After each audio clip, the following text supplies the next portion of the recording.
Charles Small from the Yale Initiative, the Interdisciplinary Center on Antisemitism.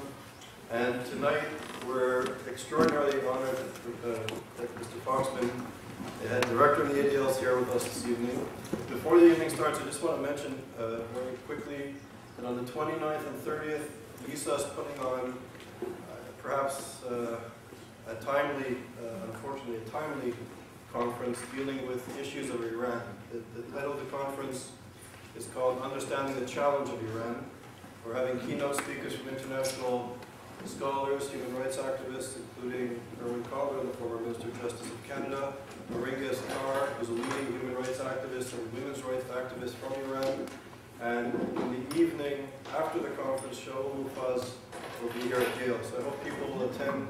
Perhaps this is the greatest challenge that we've seen in our lifetime, perhaps, or in my generation's lifetime. And it's an issue that we really need to understand and become knowledgeable about because many issues are pressing.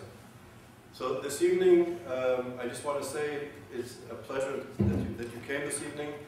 The evening was put together by the hard work of Lauren Clark from YIISA, but most importantly, as I would say, from the ADL office and the staff that reached out to people in the Connecticut community and the Yale community. So I want to thank all the people who put this evening together. And I would like to introduce David Warren to you, and David is going to introduce Mr. Foxman. And I would just like to say that I've known David since I moved to New Haven. David's the director of the regional office of the ADL here in Connecticut. And David is a special friend, but beyond the friendship, I think if it wasn't for David's mentorship and advice that he gives me, I'd say almost on a daily basis, I don't think YIISA would be where it is without his help. So I'm really especially grateful that David would be here to introduce Mr. Foxman.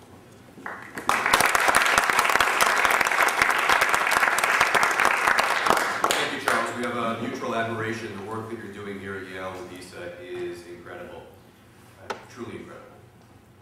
One of the seminal essays on anti-Semitism in the last decade was penned by Jonathan Rosen. Jonathan, I believe, was Yale's class of '85. He's about 45 years old, my age. And in November 2001, Rosen penned a seminal essay in the New York Times Magazine entitled The Uncomfortable Question of Anti-Semitism.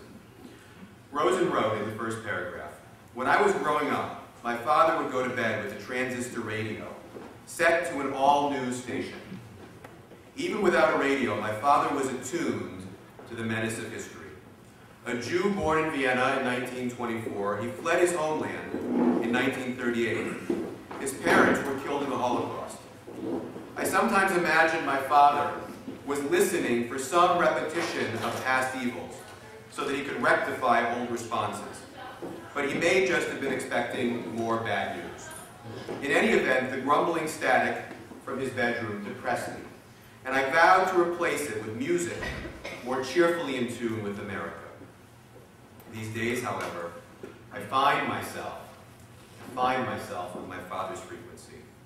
I have awakened to anti-Semitism." That was November 2001. Unfortunately, over the last 7 years, we have all awakened to Jonathan Rosen's father's frequency. We have all awakened to anti-Semitism. For virtually his entire life, Abe Foxman has been attuned to that menace of history and contemporary manifestations of anti-Semitism. Born in Poland in 1940, Mr. Foxman was saved from the Holocaust by his Polish Catholic nursemaid, who baptized and raised him as a Catholic during the war years. His parents survived the war, but 14 members of his family perished. He arrived in America in 1950 with his parents. He joined ADL in 1965 and has been the national director since 1987. In the forefront of major issues of the day, including the rise of global anti-Semitism, the war on terrorism, church-state issues, religious intolerance, and issues relating to the Holocaust, he consistently speaks out against hatred and violence wherever they occur. Mr. Foxman regularly confers with elected officials and community leaders here and abroad. He appears frequently on national news programs and is quoted often in the New York Times, the Washington Post, the Wall Street Journal, Time, Newsweek, and many other periodicals. His op-eds appear regularly in newspapers across the country. A graduate of the Yeshiva of Flatbush, Mr. Foxman has a BA in political science from the City College of the City University of New York, graduating with honors in history. He holds a JD from the New York University School of Law and did advanced work in Judaic Studies at the JTS and in International Economics at the New School for Social Research. Mr. Foxman is fluent in several languages. He is the author of The Deadliest Lies, The Israel Lobby, and the Myth of Jewish Control, which was published in September, and is the author of Never Again, The Threat of the New Antisemitism. It is my great pleasure to introduce the National Director of the ADL, Abraham Foxman.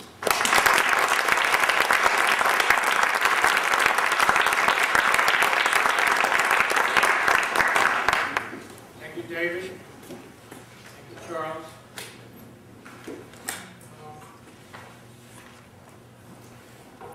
Ladies and gentlemen, I feel a little intimidated to give a lot of speeches. But to come to Yale and to have the chutzpah to give a lecture, I published 2 books, not because I had to for standing, because I felt compelled. So I will try to be very brief. In the hour before, there were a lot of questions that were raised, and I prefer to spend as much time as you have in trying to dialogue or engage in conversations of issues relating. I'm going to see the Pope tomorrow, and issues of that nature, if you will. I've lived with Jonathan's father's music all my life.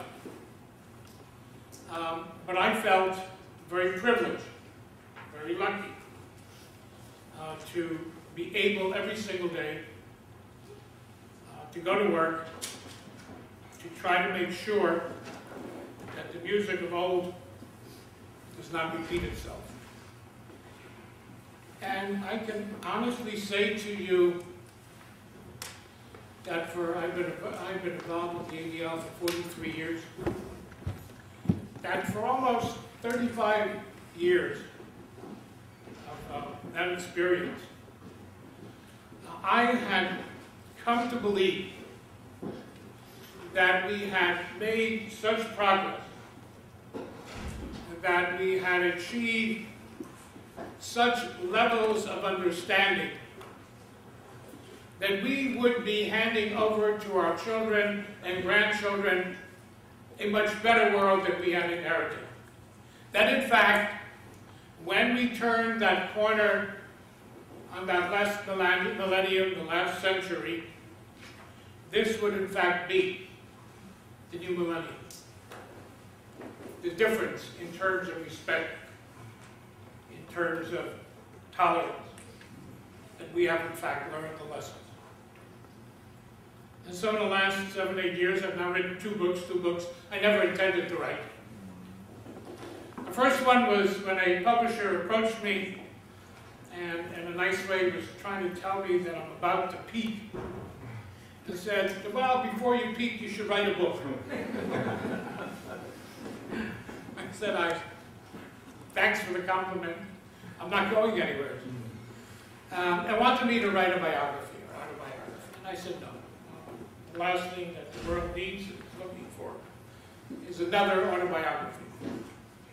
And then a year later, I reached out to the publisher and said, if you're still interested in a book, there is a book that I believe needs to be written, and that's a book which later the debate came about, New Antisemitism, Old Antisemitism.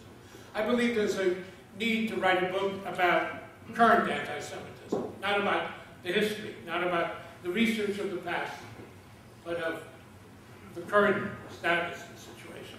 And the book I titled Never Again, ? And I did not think I would ever in my life ask that question. That we as a community, we as a civilized society who had felt that we had adopted this never again as a motto, as a commandment, as a mandate, that there would ever be a question in our minds that it could ever happen. But that's also because we could not imagine that in our lifetime, we would be witness to Jews being singled out as Jews to be killed. Oh yes, part of our history, part of martyrdom, part of what we have lived through, but not in our lifetime. Well, Daniel Pearl was kidnapped because he was an American, held hostage because he was a journalist, but slaughtered because he was a Jew. I don't think we could have imagined that we would bear witness, and it's on video. It's on video, and it was put on video to recruit others in the service of hate. That we would hear the Jew's last word, his Shema Yisrael, his vidui, I am a Jew, my mother is a Jew, my father is a Jew. I've had conversations with Judah Pearl, Danny's father, and he believed that Danny volunteered these words. And I think he did. But it doesn't change the fact that he was slaughtered because he was a Jew. I don't think we could have imagined that in our lifetime in France, a young man by the name of Ilan Hilmi would be kidnapped and murdered because he was a Jew. And why? Well, you know that stereotype, all Jews are rich? How many times have people come to the Anti-Defamation and said, why do you care about stereotype? Big deal, who cares? So let him believe Jews are rich. Ask Ilan Hilmi's mother. Ask his sister. Well, if the Jews are rich, in order to get rich, all you have to do is pluck a Jew, kidnap him, ransom him for money, and you'll be rich. And so they stalked and found this young man in the streets of Paris. And they kidnapped him and demanded a ransom, but not all Jews are rich. And no money was forthcoming. And for 3 weeks they held him. And they held him in a courtyard. They moved him upstairs in the building and downstairs. The elevator couldn't be used for 3 weeks. And how many people knew that a Jewish young man was being held hostage in that courtyard? And nobody said boo. And Ilan Hilmi was murdered because his family was greedy. They wouldn't ransom their Jew. A year and a half ago in Seattle, the trial was just beginning last week. A young man, we are told, went berserk. He was so enraged, he was so in pain, he was so in anguish of what was happening in Lebanon that he wanted to express his anger. Not mentally ill enough to know where to find the Jews. And he went to a federation. He knew the address of the federation because that's where the Jews are. Wounded 6 and killed 1. Why? Because they were Jews. Not all of them were Jewish, but working in a Jewish institution, and therefore, the Jews. I don't think we could have imagined 10 years ago in Europe, when we visited Europe and we went to see synagogues and Jewish institutions, we saw the military vehicles, the police vehicles, but that's Europe. I don't think any of us could have predicted in our lifetime, every Rosh Hashanah and Yom Kippur, there are synagogues in this country, from Fairbanks, Atlanta to Corpus Christi, Texas. They may not have rabbis, they may not be able to afford cantors, but they sure as hell have security. And there's a new ritual in Jewish life. It's called security. Look at what happens in synagogues inside and outside. The volunteers, the local police, the law enforcement, So we've turned that corner on the millennium thinking that it was behind us. And then more recently, I wrote this book called The Deadliest. Another publisher came to me, and I guess the first one was such a bestseller that they wanted me to do a book called Son of Anti-Semitism. I said, no, I'm not interested. But there too, when I began to realize that all of a sudden, entering into mainstream of our society, or anti-Semitic canards that have been so costly in the lives of our people, that all of a sudden those canards which we heard in the fringes of society, on the radical right, on the radical left, by the bigots, by the patent cannons, by the David Dukes, by the white supremacists, by the Arab extremists, by the that the Jews control, the Jews are too powerful, the Jews are responsible. We've heard it. But we haven't heard it in this country. We certainly haven't heard it since World War II. And to wake up one morning and to find, and I know I have to be sensitive, professors of two significant universities, not yours, Kosovo, but a professor at Harvard and a professor at Chicago, professors of standing and respect in their field. To wake up one morning to find an essay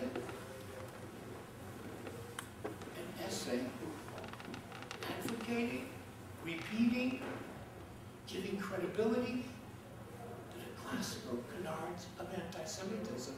The Jews are too powerful, too influential, that they control government, government decisions, control the policy of this government, and powerful enough to act in their interest as they interpret it to be the interest of the state of Israel to bring this country into war in Iraq.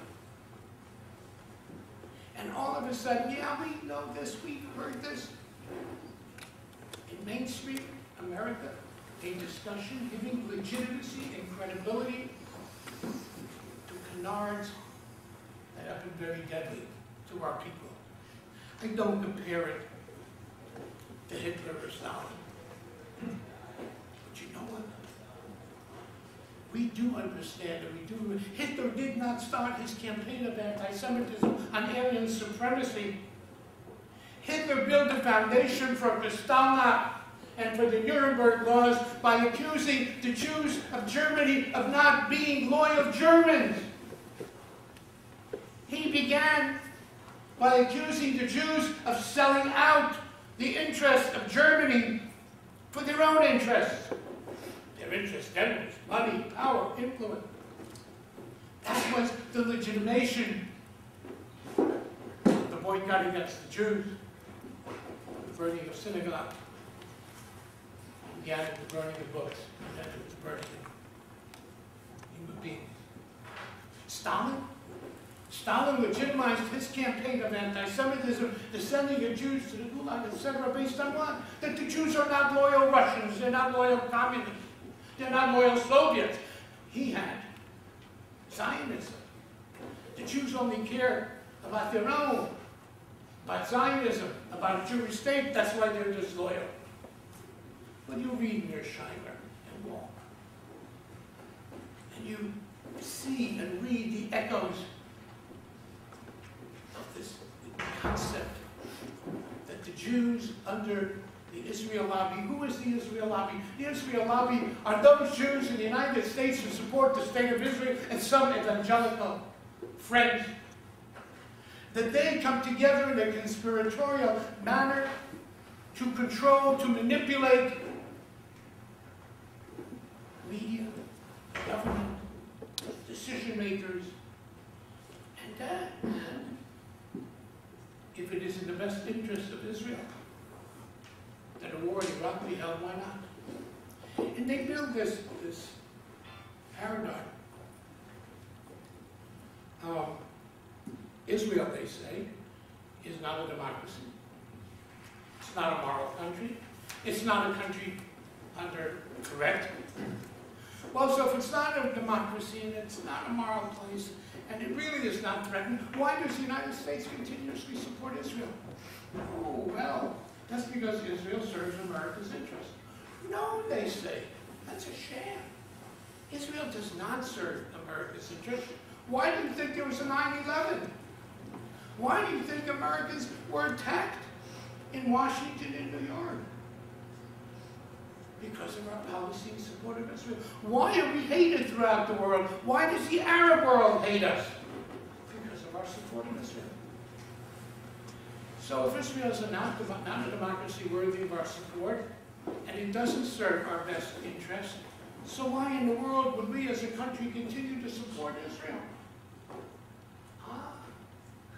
Because you see, there is an Israel lobby, which is very powerful, which controls our government, which manipulates it to make decisions which favor that lobby's group. So people say, so what? So what? Well, the so what is, it was presented into mainstream America at a time when this country is struggling with a war which has gone south, a war which is costly, a war which is debated. Why? Why are we in there? For what reason? And all of a sudden there's an answer to Jews. The Israel lobby, those who support the state of Israel, brought us into this war because it's in the best interest of Israel. And then comes a president, a former president, Jimmy Carter. And Jimmy gives credibility, gives support. And in interviews to sell his book, says, of course, the Israel lobby controls the media and the universities of this country. If it wasn't so serious, it would be funny. You think Jews control? I'm very impressed. Standing here and standing here. You think we control Yale? Harvard? We control the media in this country. And then to round off the discussion, we, the Israel lobby, we, the Jewish community, by the way, the ADL is part of the lobby, you're part of the lobby. We are also accused of stifling debate. So you see, not only do we control, not only do we manipulate, but to make sure that we maintain that control is we stifle debate. And so I've been accused of stifling the debate of Professor Tony Judd. That's a chapter in my book. It's an interesting chapter. Because it didn't matter whether I did or I didn't. I received a letter signed by 140 professors and another letter signed by 122 professors who accused me of violating freedom of speech, stifling debate, in the same way that the former president of Harvard, who had the audacity or the chutzpah on a Sunday morning to a Hillel group to say, you know, that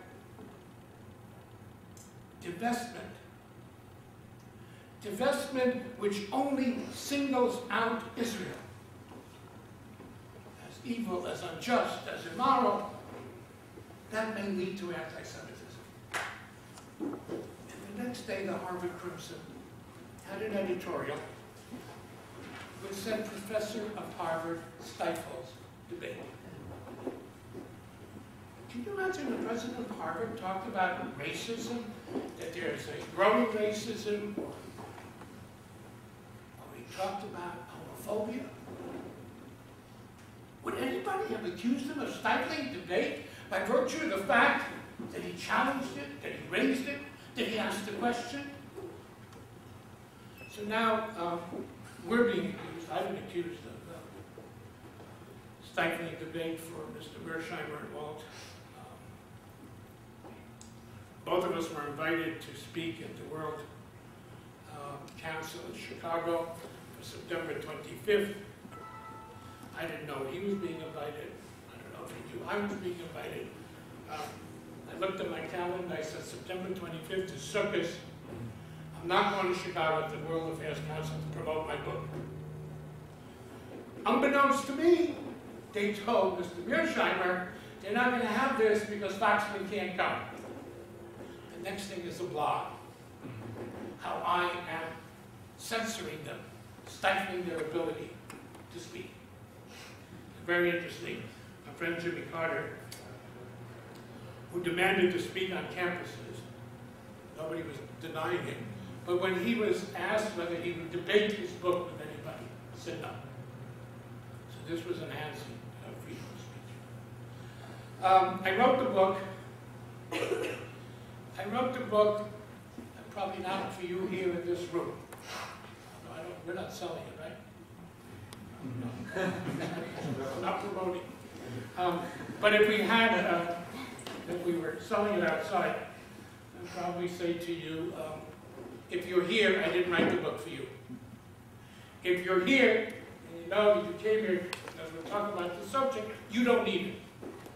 But my concern was that within a year or two or three, and it's happening, that book or that thesis would become recommended or required reading in courses in American foreign policy, in governance, in lobbying, in courses on American Middle East policy.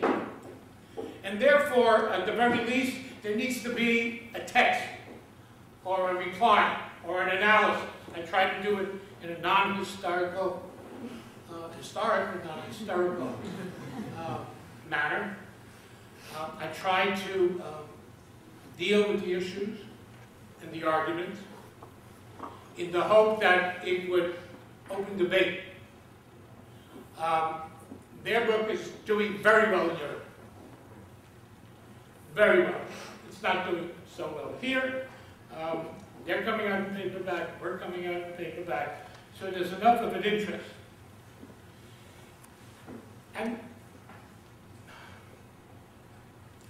here's a dilemma of sorts. You know, when you get invited, I got invited to the Jubilara Hour to debate Mr. Mearsheimer. Well, it's a civilized debate. YIISA. But then the question is, do you go? Do you legitimize? Do you legitimize a discussion about what? How loyal Jews are to this country? How disproportionate is their power, their strength? Are we really responsible for the war in Iraq?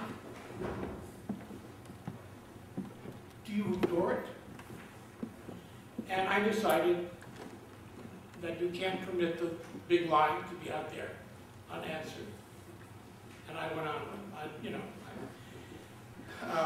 but in a way, I left the studio and I said, not that I'm so important, not that I'm so credible, but I gave this hideous anti-Semitic argument credibility by giving it the seriousness to debate it. To debate what? An anti-Semitic canard? The Jews only care about themselves, are not loyal to their country, will manipulate the country's interests in their own? And yet I don't think we have a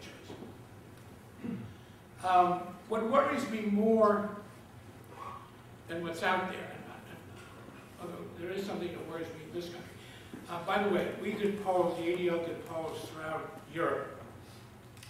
And in 11 countries that we polled, anywhere from 60 to 70% believe that the Jews of Norway, the Jews of Italy, the Jews of France, the Jews of Spain are more loyal to Israel than they are to their own country. So whether it's 10,000 Jews in Norway, 60% of the population believe that those 10,000 Jews are not loyal to Norway. To Israel. I'm not that shocked by some of those numbers. Also, 1 out of 2 Europeans believe that the American Jewish community, or the Israel lobby and the American Jewish community, control American foreign policy. And so you have this syllogism. Europeans don't like America. Why don't they like America? Because they don't like Bush. Why don't they like Bush? They don't like his foreign policy.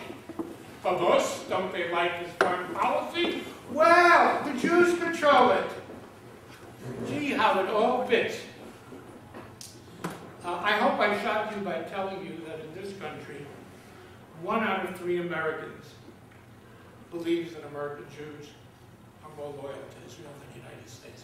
That's a statistic that has not changed in the last 40 years. That's a very serious attitude in this country. And so we can now attend Yale and live where we want and engage in whatever business we want and marry, the rabbis here, and marry who we want. That's another issue, not. And yet, 1 out of 3 Americans believe today that their friend, their neighbor, Jew is not loyal to this country. That's very serious. And that's what makes Mearsheimer, Wald, and Jimmy Carter that much more serious. Because their venom, their poison, plays on this platform that's out there. I've been also accused of accusing them of anti-Semitism, of being I have not called Jimmy Carter an anti-Semite, but boy am I tempted. I don't know, but it's in his heart. That's between him and his maker. And I have not called Mearsheimer and Wald anti-Semites, even though they've accused me. I have said that they advocate, promulgate, give credibility to very serious anti-Semitic canards. Now, somebody once said to me, well, if they do it once and they don't know, they do it twice and they don't know, they're innocent. But what about the third time when you tell them that what they're doing is anti-Semitism? What does it make them? You decide. You decide. The difference in this country, the difference when we talk about anti-Semitism, Charles, hopefully, God willing, in the years to come, the Institute here would be able to, bless you, hone in and focus as to why, in some places, yes, why in some places no. Professor, I hope that you'll find out why my nanny had the courage to rescue me, and if we can distill that, if we can ever distill what makes people stand up and say no to hatred, greed, to racism, wow, we could really change the world, but not yet.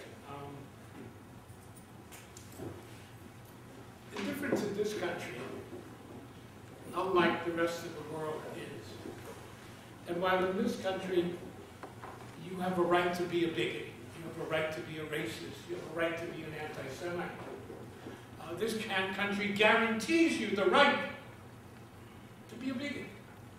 But at the same time, in this country, if you are an anti-Semite and a racist and a bigot, most of the time, there is a consequence that you pay. A politician who today publicly engages in bigotry and racism and hatred pays a price. Commercially, there's a debate. We have time, we're going to talk about it. I can talk about it. Mel Gibson. A lot of people said to me, I should have kept quiet about Mel Gibson. I wouldn't have made him the success that he was. Believe me, the millions of people who went to see The Passion didn't go to see it because Abe Foxman said it was anti-Semitic. But the beauty of this country is Mel Gibson, who at the height of his Passion controversy was an icon in Hollywood. Mel Gibson was the most popular actor, director, producer. He was voted that year People's Choice. He was on every magazine, movie magazine cover, news magazine cover. Wow! Where is he now? Where is he now? When his acting ability changed? His looks changed? His personality changed? No. What changed was that he revealed himself in front of the American people as an anti-Semite. Took a little bit of liquor. But he revealed himself, and the American people responded. It's no big deal. That's the beauty of this country. And so when there are those who engage in anti-Semitic canards, it is our responsibility to confront them and to challenge them. And I hope I don't have to write a third book. But that's why I wrote this book. And the other thing that concerns me in a very internal way is a fear that these charges, these arguments, these canards would intimidate the Jewish community. I worry about that. That we not be intimidated to continue to exercise our constitutional rights, to stand up and to advocate for what we believe in, because we believe that it is right. And I worry that when these arguments play in mainstream and civil society, some of the fallout is for Jews to say, well, maybe we should keep quiet. I don't think that the Jewish people have the luxury to be quiet in the face of anti-Semitism or bigotry and prejudice. And that's why the establishment in this place of a public center, a public institute, to deal with, to understand, to challenge, to confront anti-Semitism is so, so important and so, so special. Because it says that in this country, in this place of excellence, in this place which understands the roots of our values, joining the ethics, the Urim V'Tumim. The Urim V'Tumim of civilized society is respect. Respect of others. The very fact that this institution wakes up one morning and says, it is not sufficient for us to teach, to build expertise and professionalism. We also need to be an institution that understands and exposes and challenges anti-Semitism. For anti-Semitism, we, the Jewish people, have for too long been the canary in the coal mine of bigotry. You want to find out whether a country is a democracy or has democratic values, ask the question how they treat the Jews. We talk about Iran. You will deal with the issue of Iran. Take a look at Iran. We know how it feels about the Jewish people. We know that not only does it promise to destroy it, but make sure that its subsidiaries, the Hamas and the Hezbollah, are better trained to kill Jews. And it's Jews. Read their constitutions.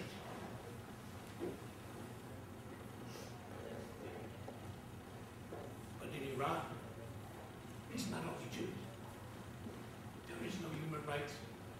There are no human rights.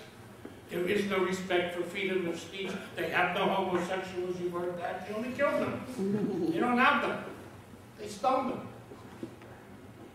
And so that when this institution says we need to deal with this historic disease, it understands that at the end of the day, never again is not limited to Jews.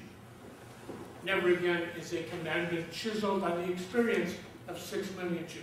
But never again, the lesson of never again is never again to be silent when anywhere, anyone is in fear, is singled out, is anxious because of the color of their skin, what they believe, their religion, their sexual orientation, or whatever that is different from what some describe as the norm. And so, Charles, thank you. Thank you for taking up the challenge. It's always very exciting, but also very difficult to be the first. And thank you for inviting me and giving me an opportunity to share the students, faculty, and friends, community, and our friends in the ADL.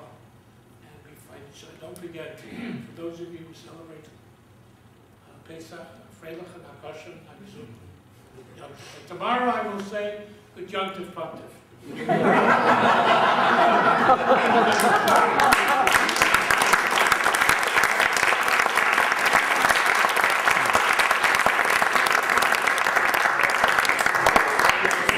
Mr. Foxman has agreed to take questions from the audience, so...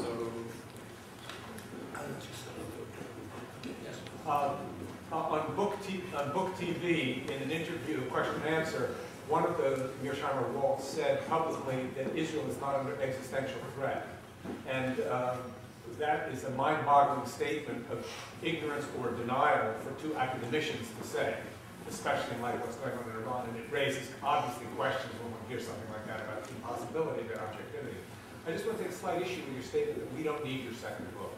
Because to the degree that we're trying to teach our young and arm them, should they go to places like Columbia, University of San Francisco, Berkeley, we need it for that. And to the degree that we try to educate our neighbors, friends, and coworkers, the cogency of your arguments are necessary. So I think we also need the book.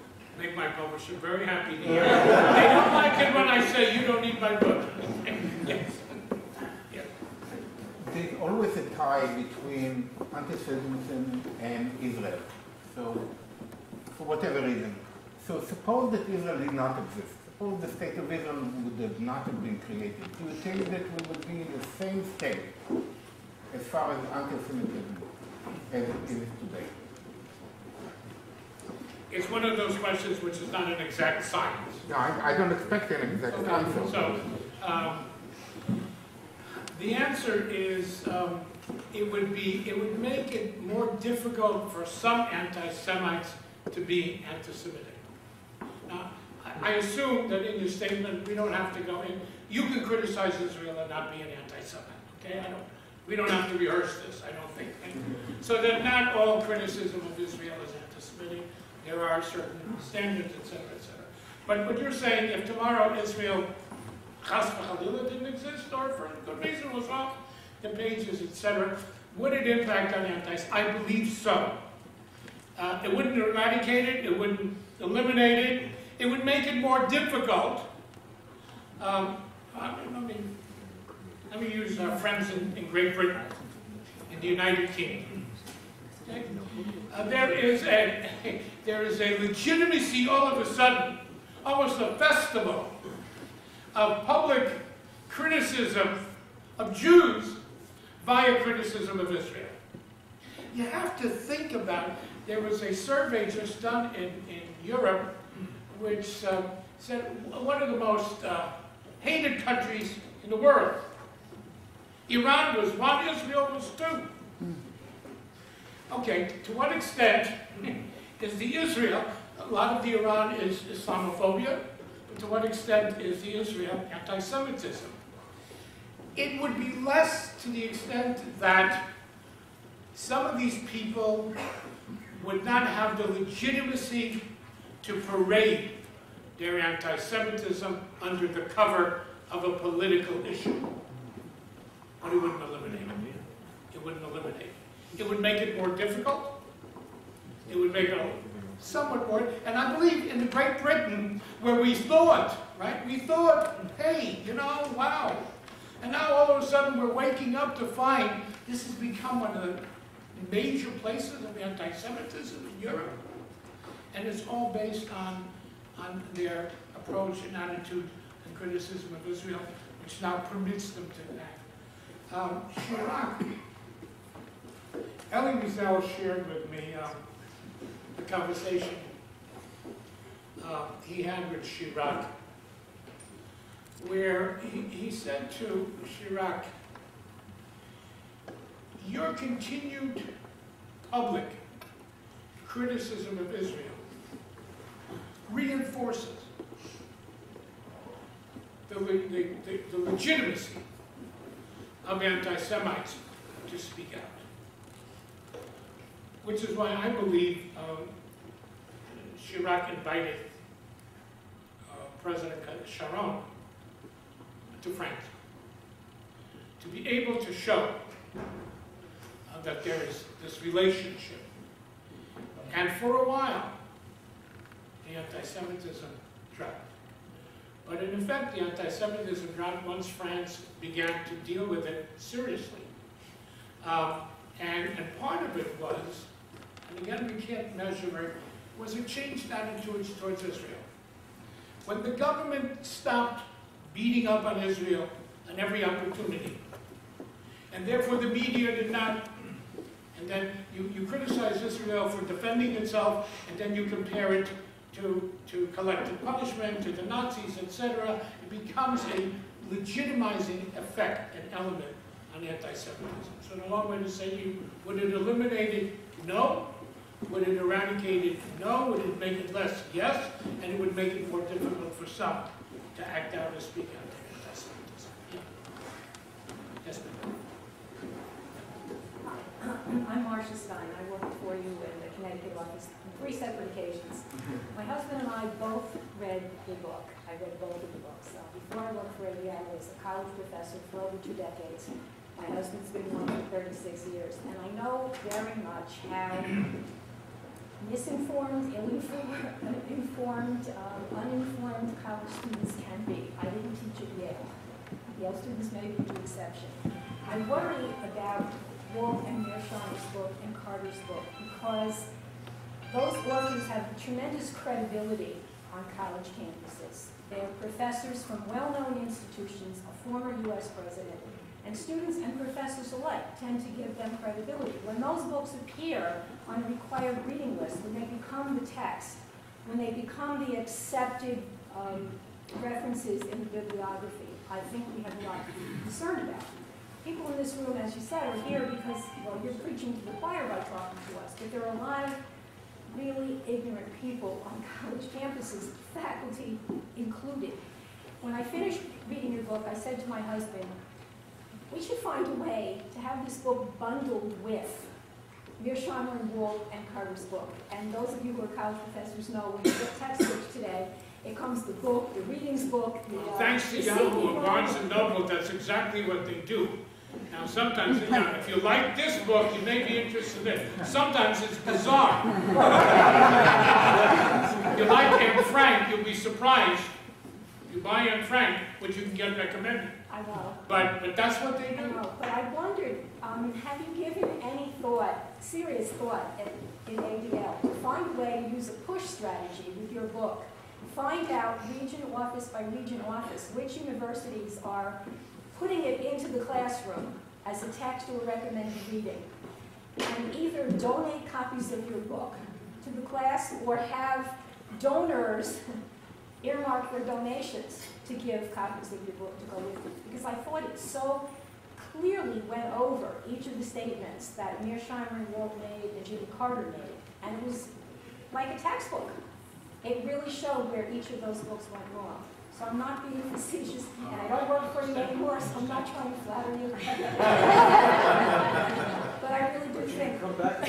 I really do think... I just left 2 weeks ago. I really do think that a push strategy to get the book where Carter and Mearsheimer and Wolf's books are being used would be very relevant. There was an article recently in the New Yorker about a tenure dispute at Barnard College at Columbia University involving a professor of, I forget, it was anthropology, archaeology, something like that. She was from a Palestinian background. If I remember correctly, her name was Nadia El-Haj. And the opposition to her tenure, it didn't involve the ADL, it didn't involve APAC, but it generally involved Jewish alumni and Jewish faculty members of other departments of Columbia, who had, as it appears from the article, a rather ill-informed basis for opposing her tenure, which she ultimately got, by the way. But is this not an example of stifling debate? No, there was an open debate. Her tenure was up. There's nothing in stifling debate by having a debate whether such and such a professor merits tenure. Unless you say to me tenure is like this, or tenure is only to be decided in the secrecy of 7 faculty. I don't know. I don't see this issue of stifling debate by asking questions, by challenging. That's a stifling debate. Well, I think it would have a chilling effect, particularly where in this particular case they said she didn't know Hebrew when she in fact knew Hebrew, that she never went on a field trip to Israel, but in fact she did go on a field trip to It was an Israel. open debate. The facts, some people had certain facts, some people had other facts. All these facts were heard publicly, submitted to the committee. They made a decision. You know what? I don't know based on what they made a decision. And I'm not willing to come to judgment. I'm not sure they made a decision on what you think they made a decision on. But that's okay too. But that's not, that's opening debate. And if the facts are wrong, then one can establish the facts. If somebody says she is so-and-so and she's not so-and-so, I think the committee voting on tenure has a responsibility to ascertain the facts. And if the facts are not what somebody said, wonderful. So I'm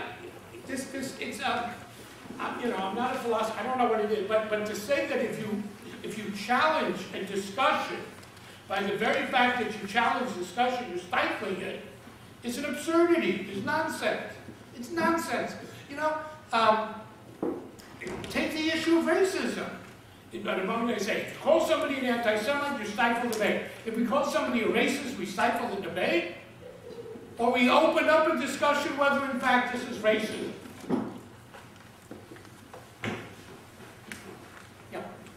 George Schultz wrote an article a couple months ago, I believe, where he was arguing against the notion that there is such a thing as a Jewish lobby influencing American. Yeah, he wrote that article as a forward to my book. And see, you got it. I told Ward Zuckerman, don't republish it. See, you didn't buy my book. You read George Schultz.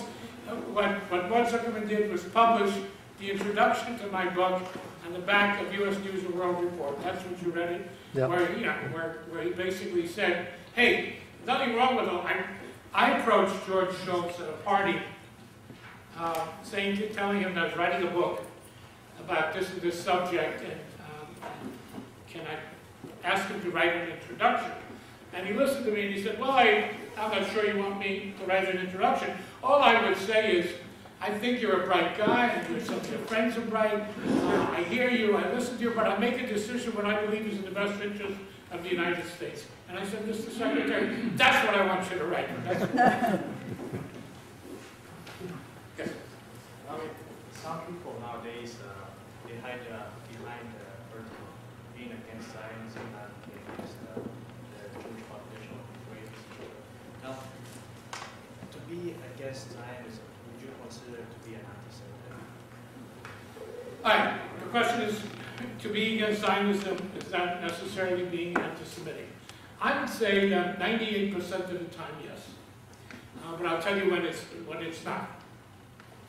There are, in this world, a small number of people who are opposed to nationalism. They're opposed to every nationalism. They believe that nationalism is, in its basis, racist. Because nationalism says, we, our country, my nation, my history. Nationalism is for a country with citizenship. Every country determines its law of citizenship. They are exclusionary. They set standards first and foremost for your citizens, then, etc. So there is an element of exclusivity in all nationalisms, which by some definition may be racist. Those people who oppose Zionism are not anti-Semites if they oppose Palestinian nationalism, French nationalism, Armenian nationalism, American nationalism, fine. I understand that, I can live it. But if the only nationalism which you find racist, the only nationalism that you can't deal with is not fair, is Jewish nationalism. We call it Zionism, call it what you want. Zionism is Jewish nationalism. It's the national independence movement of the Jewish people. And if that's the only one you don't like, that you think is not fair, then you're an anti-Semite. You're not opposed to national, you're just opposed to this because it's Jewish national. We have the same thing in Great Britain when they or look at this whole issue of divestment. It was on campus, it's in churches, it's in Great Britain. And here too. If you come together on this campus and decide tomorrow that you want to change the world, and one way to change the world is to divest from countries which are not just. You know what? Wonderful. If you can't do it yourself, I'll help you make a list of countries. China, Zimbabwe, Saudi Arabia, take your pick. Now, if you put Israel on that list, I will argue with you saying, hey, Israel gives freedom this, there's a court, there's a press, okay. But if at the end of the day, I lose that argument, and you go in to divest from countries who don't respect human rights, and because of your interpretation, you put Israel along with that, okay, I don't like it, I don't think it's fair, but if the only country that you put to divest because it is not living up to its standards, etc., is Israel, that's anti-Semitism. In the same way, you can be, listen, criticism of Israel doesn't make you an anti-Semite. Israel has more criticism in Israel per square kilometer citizen than any country in the world. And it's a democracy, it's fair game. But I usually ask the question, the people who criticize Israel on a steady diet, have they applied that standard elsewhere? And have they found anything in the experience of Israel that's worthy of applause? And I guarantee you, when you apply those two rules, so somebody, a journalist, or an analyst, or whatever, who's critical of Israel, Israel's policy, whatever, and you take a look, whatever standard they set, have they in their lifetime applied that standard anywhere else? And if you don't find that, you'll also find that there's nothing in the experience of Israel that they've ever found. That's not criticism, that's anti-Semitism. But aside from that, Natan Sharansky came out with a definition, you can accept it or not. But Zionism, chances are, unless you're opposed to nationalism, if the only nationalism that you consider negative or racist is Jewish nationalism, well, you're an anti-Semite. So given what you just said, and definitely what Sharansky stated as guidelines for depicting anti-Semitism, how do you deal with the UN? I mean, the UN is undoubtedly at the moment highly infested with anti-Semitic ideas. And I think it's a troubling issue. Well, how do you deal with the UN it's a reality that you need to deal with. The irony is, it's the United Nations that gave Israel its birth certificate. Its legitimacy, if you will. I say cynically they gave it, and for 60 years they tried to take it away. But they did give it its legitimacy.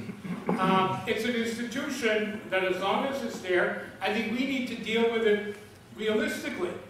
I think you need to confront, you need to challenge. Look, there were people, when they voted Zionism as racism, A lot of people said, shmoom, who cares? We don't have that luxury. I'm not comparing to Mearsheimer. We don't have the luxury, since it is the one institution, and so many nations are dependent on it for other things, health, communication, whatever. It's still an institution that exists, and therefore, you need to do the best that you can to try to turn it around. They did turn around Zionism, racism. It took 25 years, 15 years. It took a president to come and say that's it, but they did turn around. Did it change the institution? No. I will tell you, the reporter is gone, right? Okay. Ban Ki-moon is a lot better than his predecessor. Okay? Ban Ki-moon is more open. Now, does Ban Ki-moon play in a very real politic? Yeah. He also has to deal, but he's much more open. He's much more sensitive. He's more available. He has spoken out. He got into trouble. I was in Israel when he was there for his first trip, and they took him in a helicopter and they showed him what Sharon used to do. Sharon used to say, you know what? Instead of talking you to death about facts, I'll take you for a ride. And so they took Ban Ki-moon on a helicopter ride. He got in the helicopter, and the reporter said to him, as the secretary, Gerald, what'd you think? He says, two things. He said, Israel's a beautiful country. And two, I didn't realize how small it is and how close the borders were. There was a file against them, okay. But it's an institution we have to deal with. And it's an institution that you have to challenge, confront. That's the institution, whether you like it or we like it or not, that sent Unifil Plus. No great Mitzvah. Unifil Plus is, what it did, it was the vehicle to bring about a ceasefire. So, I don't think we can afford, as some Israelis have said, shmoom. As long as we view it realistically, as long as we challenge when they cross the line. This lady, the Civil Rights Commission is a disaster. Security Council is a disaster. And yet, that's the institution that everybody runs to. Yeah. So out of the frying pan into the fire, I have a question about Iran. We know from our history that we have to take seriously what people say. And we hear all the time, virtually every day now, what Ahmadinejad says about Israel. What would you counsel people like us who have great concerns about Israel's safety and well-being and about the Jewish people generally as a result of people like that in the world? What can and what should people like us be doing in order to help people understand the nature of the concern? What kind of recommendations should we be conveying to people who may be in a position to at least articulate that message? What would you like us to do? Okay, well, number one, we're in an election campaign. A lot of people coming to you asking for support, asking for this. That's when you ask the question. Ask the question. Where does that candidate stand today on Iran? What do they see the options? Ask the question. Let it be, because if they don't hear it, they don't think it's serious. I hope some of you saw our ad in the New York Times or the New York Sun last week. Now, if you read that ad about Switzerland, and you didn't send off a letter to Bern, to the American ambassador in Swiss ambassador here, Consul General, if you didn't let them know how outraged you are, that now, 5 years ago, now, and we know Ahmadinejad, we know Hamas, we know Hezbollah, there's a debate and a discussion of a third set of sanctions. For them to sign an agreement of $30 billion with the foreign minister sitting there signing this agreement with Ahmadinejad, how outrageous it is for Switzerland, of all countries. And I don't have to fill in the rest for you. But they need to know that you are outraged. The reason we took the ads, and we took the ads in Europe, by the way, Financial Times didn't take the ads, talking about stifling freedom of speech. And when we said to them, why aren't you taking this ad? We don't have to explain to you. WQXR refused an ad from the American Jewish Committee about Sderot. Okay? So that's stifling. You know, and nobody's talking about that stifling. But yeah, express yourself. And you know what?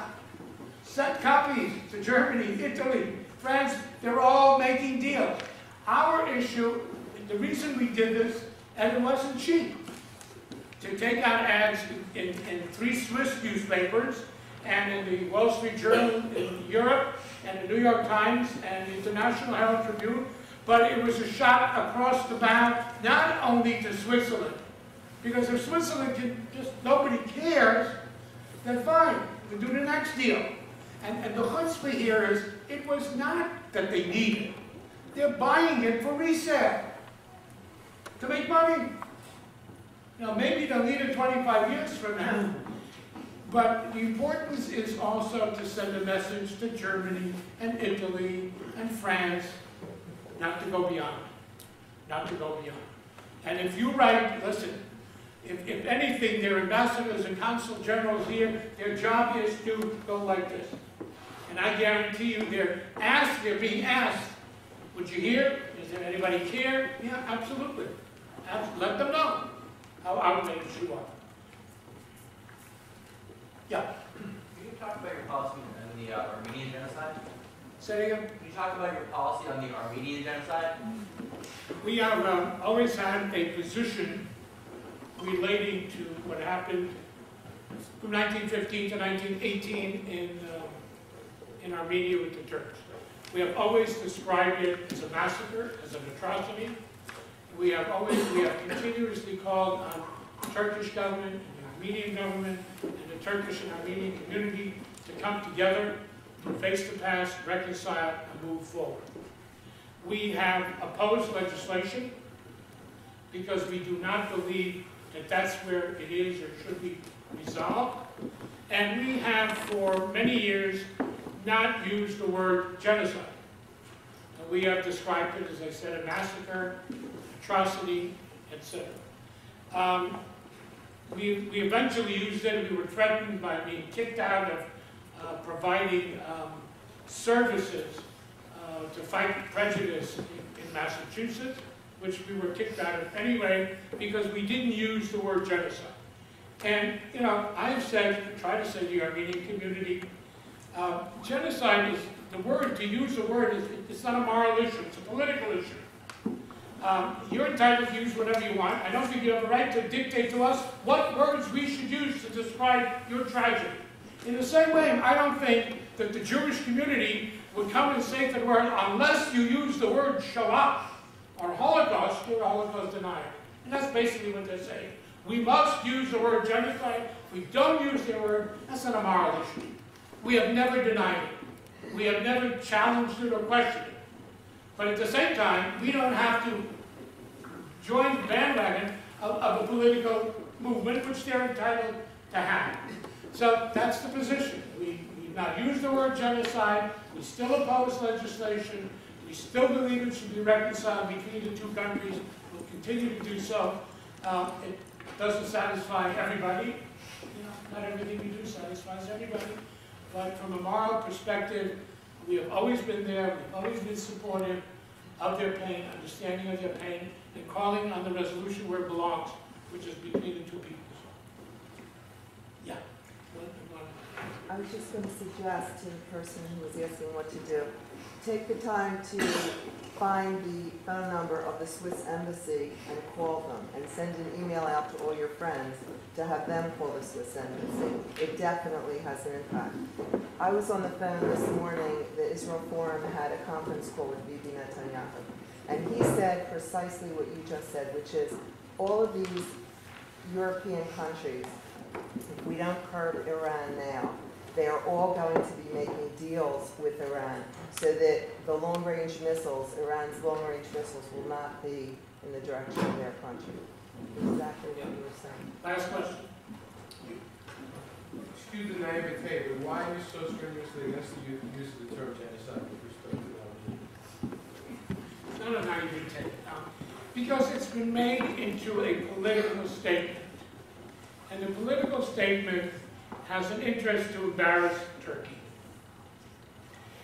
If you would come and say to me, ADL, If you use the word genocide, you can save 10 Armenians, 5 Armenians, 1 Armenian. I would have absolutely no response to you, but I would jump to use it. By using that word, I'm not going to bring anybody back, and nor am I able to save anybody in the future. It's become a political issue. So you say to me, well, so it's political, so what do you care? We are people of history as well. We do remember, and we do take into account our history. Turkey has a unique history in the Jewish people. When in 1492 Jews were expelled, Inquisition and burned at the stake, there was one country called Turkey that absorbed the Jews. If you want to know the essence of the Sephardic community of Jews, that's where it comes from. In World War II, Turkey was part of the Axis. Turkey opened up its gates to Jews. There's a Jewish community in Turkey. The Jewish community has asked us publicly, this is not your fight. This is not your issue. Please don't get involved in it. Part of our policy is also to be concerned about the Jewish communities out there. And finally, maybe not finally, the second most important ally for the state of Israel is Turkey. After the United States is Turkey. It is a country not only that has promised to provide Israel in the future with water, but it is a country that permits Israeli pilots who cannot practice over land in Israel, because by the time the pilot takes off, it's a joke, so it's not a joke. You have to practice over land. You have to maneuver over land. There is no place to maneuver except on the ocean. Turkey permits Israeli pilots to fly and maneuver over its territory. And so when they come and say to you, this is not your battle, and so when others say, you have to use our word, we say, you know what? We've described it, we'll help you, etc. But politically, it's not our first priority or second priority, but we've never denied the tragedy, the enormity of the tragedy, but the word has become a political word, not a moral word. And it really isn't our fight today. And as long as we stand up there and acknowledge what happened, we don't necessarily have to use the word, which will... That's it. Okay, Chag Sameach.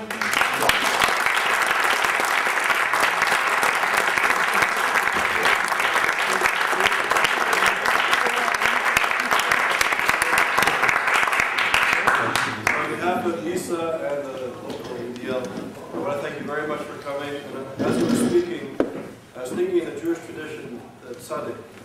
A lot of us us academics get lost in the ivory tower, and we disconnect ourselves from the community, which is a great sin, especially for educated people. And I really think, in a way, you are a tzaddik, that you're writing books, you're a scholar, you're writing in the papers, and you're really fighting the fight at the national and the international level. And we just want to thank you for coming and wish you strength in the continuing